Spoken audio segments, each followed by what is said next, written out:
प्यारे प्यारे साथियों, जरवार इन्फो में खुश आमदीद।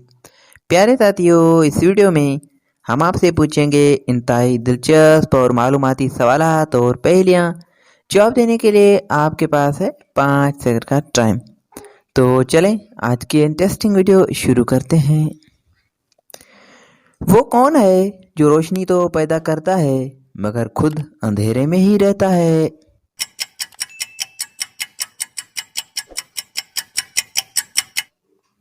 जवाब है इसका चिराग। वो क्या है जो सर्दी हो या गर्मी हो हमेशा ठंडी ही रहती है?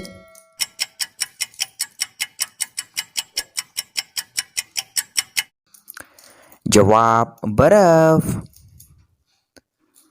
इंटरेस्टिंग क्वेश्चन है कि वो ऐसी कौन सी चीज है जो बांधने के बाद भी चलती है?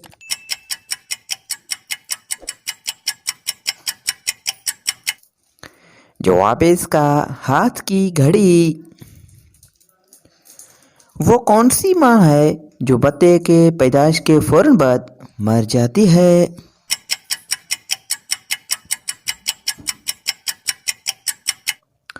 जवाब बिच्छू की माँ। वो कौन सी इबादत है जो हर मुसलमान की कबूल होती है?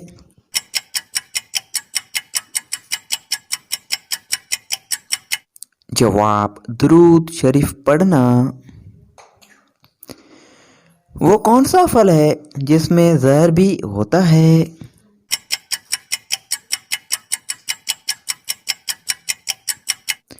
जवाब सेब में। प्यारे प्यारे साथियों, आपने कितने सवालात के जवाब दिए हैं कमेंट में हमें ज़रूर बताइएगा। और मज़ीद इसी तरह की वीडियो हासिल करने के लिए हमारे यूट्यूब चैनल को सब्सक्राइब करें और फेसबुक पेज को फॉलो करें। शुक्रिया। अल्लाह हाफिज़।